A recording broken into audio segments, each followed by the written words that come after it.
সুপ্রভাত বন্ধুরা, আজ 17 সেপ্টেম্বর বুধবার। শুরু করছি চিন্তনের মুখ্য বার্তা। প্রথমে আন্তর্জাতিক খবর। গুপ্তচর বৃত্তির আশঙ্কায় চীনা নাগরিকদের বহিষ্কার করেছে মার্কিন মহাকাশ গবেষণা সংস্থা নাসা।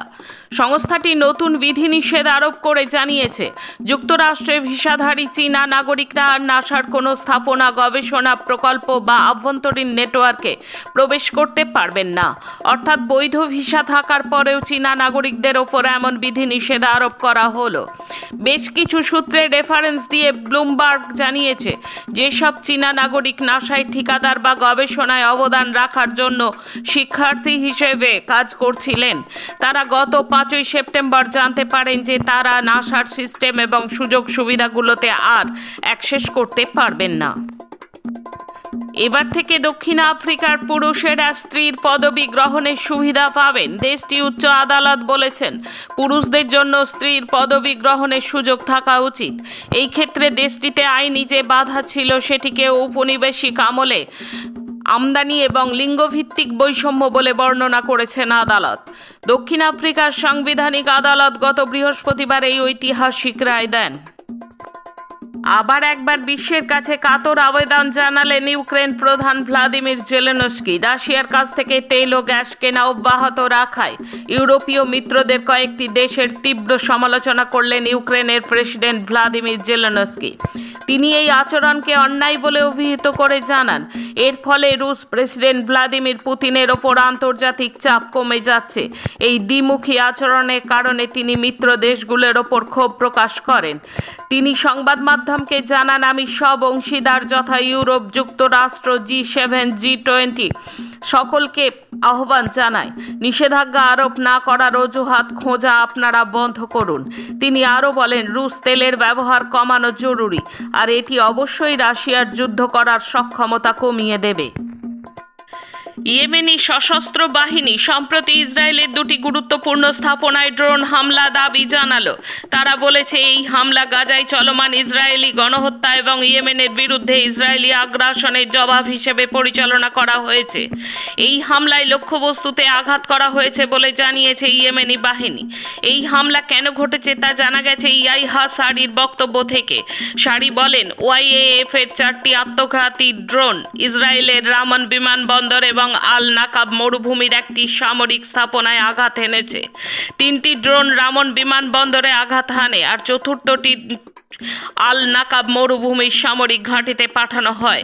হামলার উদ্দেশ্য ছিল গাজায় চলমান ইসরায়েলি গণহত্যা এবং ইয়েমেনিদের ওপর চলমান আগ্রাসনের জবাব দেওয়া। শুধু নিন্দা জানিয়ে ইসরায়েলের ক্ষেপণাস্ত্র বন্ধ করা যাবে না, শুধু ঘোষণা দিয়ে প্যালেস্তাইনকে মুক্ত করতে পারবেন না।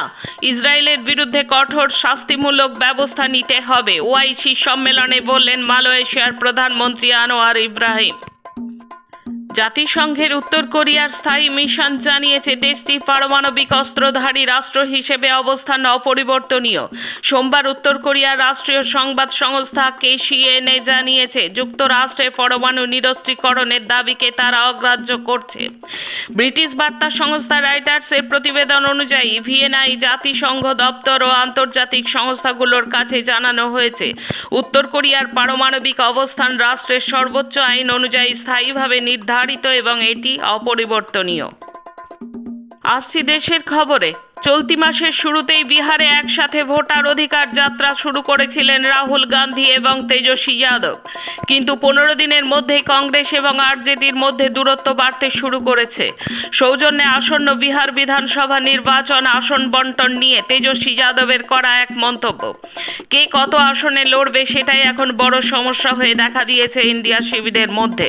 রবিবার মুজাফফরপুর জেলায় অনুষ্ঠিত এক কর্মসূচিতে বিহারের বিরোধী দলনেতা তেজস্বী যাদব বলেন, এবার তেজস্বী 243 আসনেই লড়বে, সেটা মুজাফফরপুর হোক বা বোচাহান বা গাইঘাট বা কান্তি। তেজস্বীর এই মন্তব্যে ইন্ডিয়া শিবিরে ফাটল তৈরি হতে পারে বলে মনে করছেন অনেকে, আবার অনেকে মনে করছেন এটা কংগ্রেসের ওপর চাপ বাড়ানোর একটা কৌশল। ইতিবাচক হয়েছে বৈঠক। মঙ্গলবার দিল্লিতে বাণিজ্য চুক্তি নিয়ে আলোচনার পর এমনটাই জানালো ভারত এবং আমেরিকা। ভারতের রপ্তানি করা জিনিসের ওপর 50% শুল্ক চাপিয়েছিলেন আমেরিকার প্রেসিডেন্ট ডোনাল্ড ট্রাম্প। তারপরেই মঙ্গলবারই প্রথম দুই দেশের প্রতিনিধিরা দিল্লিতে বাণিজ্য চুক্তি নিয়ে বৈঠকে বসেছিলেন।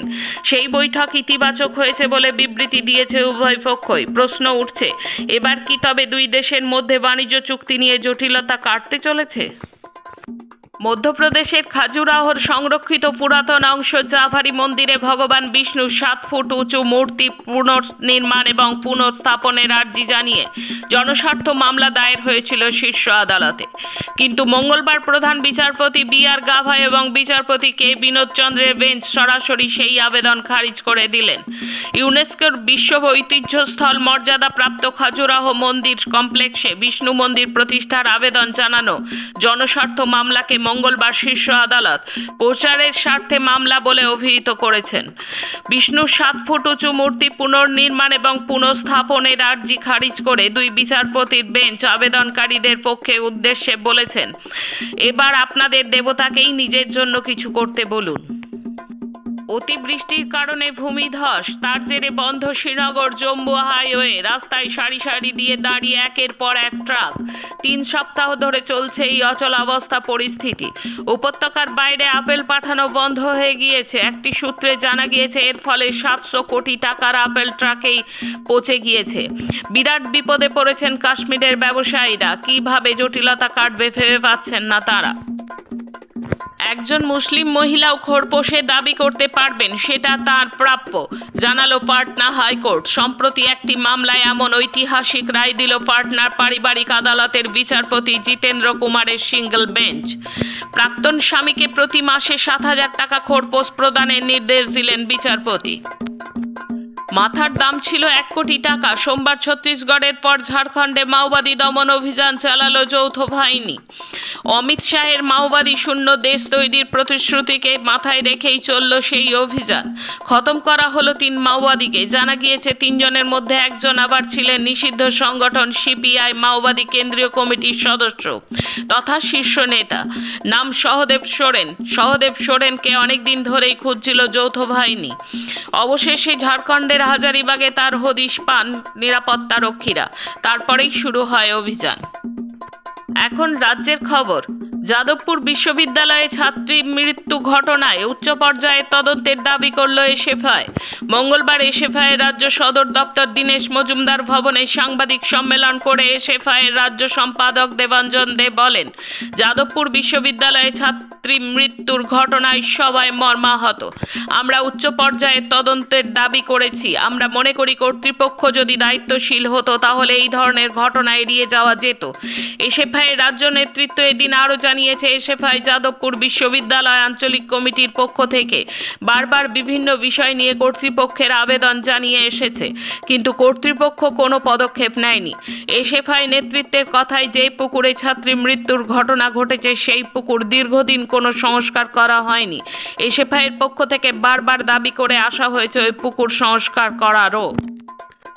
জয়নগরের দলুয়াখাকির গ্রামের হিংসার ঘটনায় পুলিশের ভূমিকায় বিরক্তি প্রকাশ করলেন কলকাতা হাইকোর্টের বিচারপতি তীর্থঙ্কর ঘোষ। ঘটনার পরে 2 বছর কেটে গেলেও 14 জন অভিযুক্তের মধ্যে মাত্র 2 জনকে কেন গ্রেপ্তার করা গেল সেই প্রশ্নও তুলেছেন বিচারপতি। সেই 12 জনকে খোঁজার দায়িত্ব সিআইডিকে দিয়েছে আদালত। নভেম্বর মাসে এই মামলার পরবর্তী শুনানি। প্রসঙ্গত 2023 সালের নভেম্বর মাসে তৃণমূল কর্মী সৈফুদ্দিনকে গুলি করে খুনের অভিযোগ ওঠে। এই ঘটনাকে কেন্দ্র করে হিংসা ছড়ায় দলুয়াখাকিতে।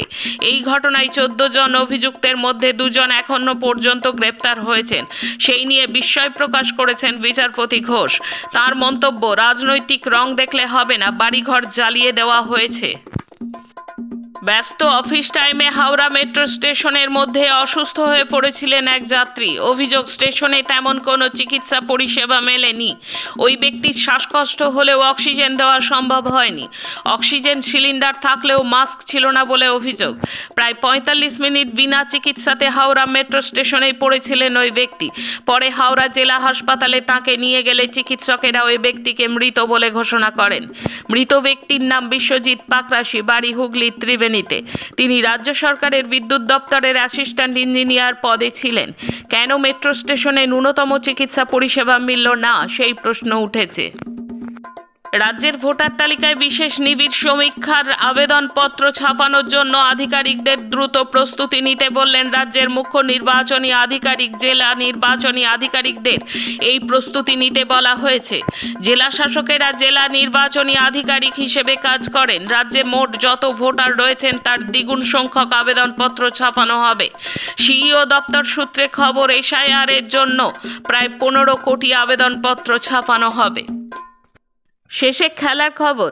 এএফসি চ্যাম্পিয়ন্স লিগ ট্যুর ম্যাচে আহাল এফকের কাছে ঘরের মাঠে হেরে গেল মোহনবাগান। 1-0 ব্যবধানে জিতল তুর্কমেনিস্তানের ক্লাবটি। ম্যাচের একমাত্র গোলটি করলেন আনায়েব। গোলের একাধিক সুযোগ নষ্টের মূল্য দিল মোহনবাগান। তাছাড়া মোহনবাগানের খেলায় বোঝাপড়ার অভাব ছিল বেশ স্পষ্ট। ওয়ানডে বিশ্বকাপের আগে আগুনে ফর্মে রয়েছেন স্মৃতি মান্ধানা। অস্ট্রেলিয়ার বিরুদ্ধে সিরিজেও হাফ সেঞ্চুরি করেছেন ভারতীয় ব্যাটার। তার পুরস্কারও পেলেন স্মৃতি। আইসিসির মহিলাদের ব্যাটিং তালিকায় ফের শীর্ষস্থানে উঠে এলেন তিনি।